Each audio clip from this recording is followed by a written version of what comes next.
Кога треба да зборувам нешто во врска со пишување и раскажување, најчесто сакам да почнам со едно прашање. Што мислите? Која е главната разлика помеѓу луѓето и животните? Најчесто луѓето на ова прашање одговараат со тоа дека главната разлика е во тоа дека луѓето знаат да зборуваат. Но не е само тоа. Главната разлика меѓу луѓето и животните е во тоа што ние како луѓе знаеме да раскажуваме приказни.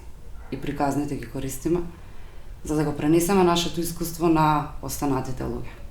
Денеска ќе се обидам да ви кажам како се раскажуваат визуелни приказни. За да можеме да зборуваме за раскажување на визуелни приказни, односно за тоа како се пишуваат сценарија за филмови, пред се треба да разграничиме што е тоа приказна. Луѓето мислат дека на инстинктивно ниво може да препознаат што е приказна, особено што е добра приказна. И не станува збор за тоа дека не е точно, бидејќи најчесто луѓето на инстинктивно ниво ги чувствуваат приказните, дали се добри или не. Но разликата во тоа една приказна да биде приказна и да има потенцијал да стане филмска приказна е во тоа што приказните за филмовите треба да зборуваат за многу конкретни работи и да го направат тоа на еден многу специфичен начин. Не секоја приказна представува потенцијална филмска приказна или драмска приказна, ако го земеме тоа како една глобална идеја за тоа какви треба да бидат приказните. Секоја филмска приказна пред се мора да има во себе драмски потенцијал. Драмскиот потенцијал е она кое што ги разликува обичните приказни од приказните кои што се интересни за да се направи од нив филм.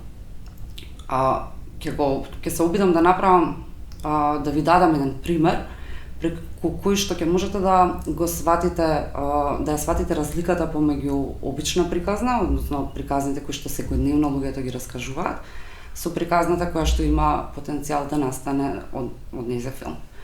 Ако земеме една обична приказна, кога ќе сретнеме некој пријател и тој ќе не раскажа: "Леле, колку луда ситуација ми се случи денеска, значи излегов од дома и одев по улицата и одеднаш дојдов до пукнат хидрант и тој прскаше на сите страни и сообраќајот на улицата беше запрен и јас си го продолжив својот пат и стасав на работа." И тоа е интересно да го слушнеме како одреден факт. Но за да од овој настане филмска приказна, во истата таа приказна треба да почне со тоа дека јас денеска излегов од дома и брзав за да стасам да предадам еден документ за кој што има рок само уште 15 минути. Одев по улицата и одеднаш се појави прснат хидрант и беше запрен целиот сообраќај, јас не можев никако да поминам. Времето ми течеше, јас го гледав мојот часовник, но целата патека беше компрометирана од овој настан. Јас не можев да исполнам својата цел и морав да смислам нов начин како да најдам начин да избегам од тука и се обидов да отидам во соседната улица, но таа беше исто така блокирана. И после тоа излегов од автомобилот, го оставив тука, па морав да одам. Мислам, приказната треба да има своји пречки. Тоа е главната разлика помеѓу секоја друга приказна и филмската приказка. Некој треба да има одредена намера и да се појават пречки кои што ќе го спречат да ја исполни својата намера.